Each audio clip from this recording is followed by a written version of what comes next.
Hello, here we are with Gloria Liebecker, Healing You with Gloria, and I'm Gloria's co-host, Gail Donahue.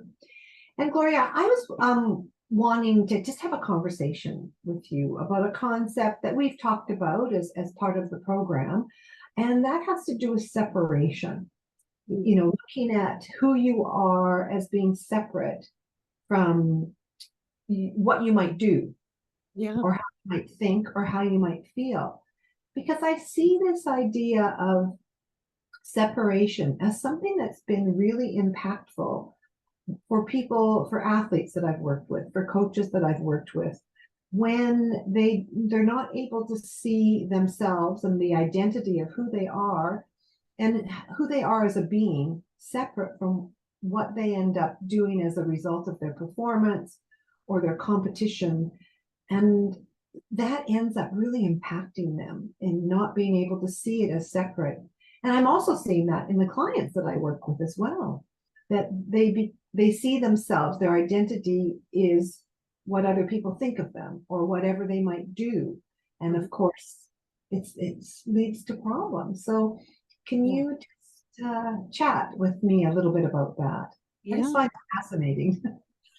Well, it is. And there's an interesting little experiment that we could actually do, and our listeners could get to experience it along with us. But to help people even begin to recognize separation and what that is, well, like I am separate from my phone. I have a phone and I like my phone and I picked it for specific reasons because of my profession. And yet I'm not my phone. Also, I really like these earrings and I love jewelry and I like to buy jewelry, but I'm not my jewelry.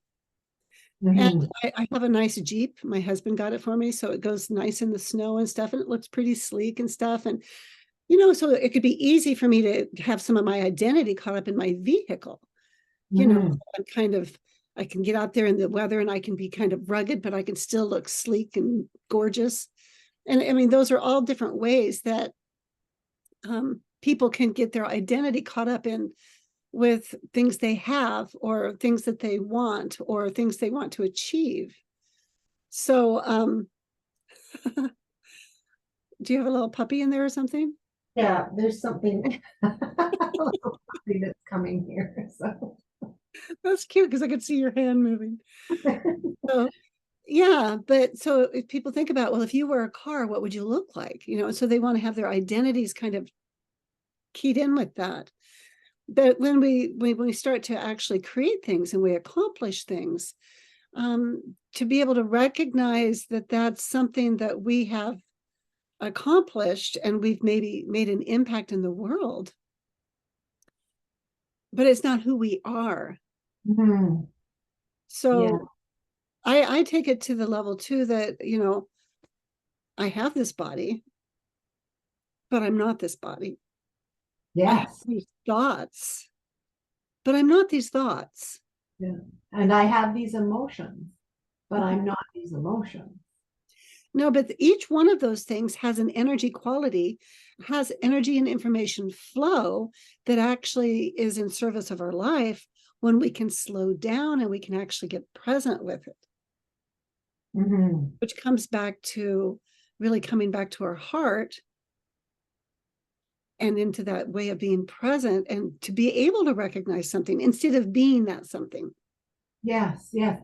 I just find that this concept has been so valuable for myself and for my clients, the clients that work with me, about seeing and being able to develop and really become aware of this separation, and that you are not things, you are not your thoughts, you are not what you do, but you are a separate being, and that it's helped them so much along in their journey. Yeah. Yeah, it's helped me in mine. There's something about the recognition.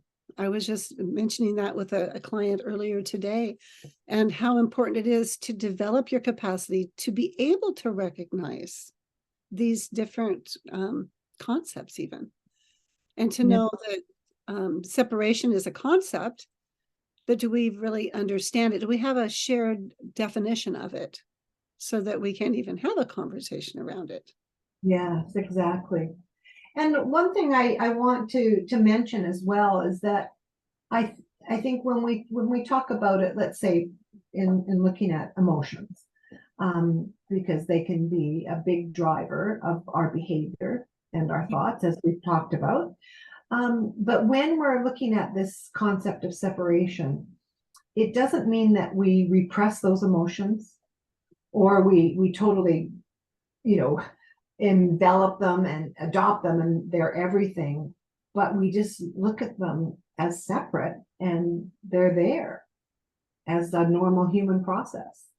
You might have a bit more to add to that. Yeah. Well, yeah, for me, one of the things I love about interpersonal neurobiology, or the biology of our body and how we grow and develop, and how our body even communicates, is being able to recognize the different aspects of our sense of self and recognize those emotions when they are stimulated, that they have information for us. So when I can actually see them, I can see them as separate rather than, oh, I am my emotion. And there's a subtle difference. And so there's some very sacred work that we both offer our clients that creates a container that allows them to begin to explore what it might be like to begin to separate self from experience. I'm not talking about dissociation, though it maybe seems like that.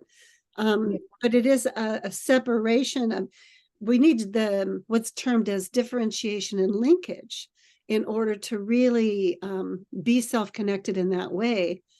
And many times when we have accompaniment, it just allows that journey to unfold with more grace and ease, because we need to bring in a lot of grace with a lot of those emotions.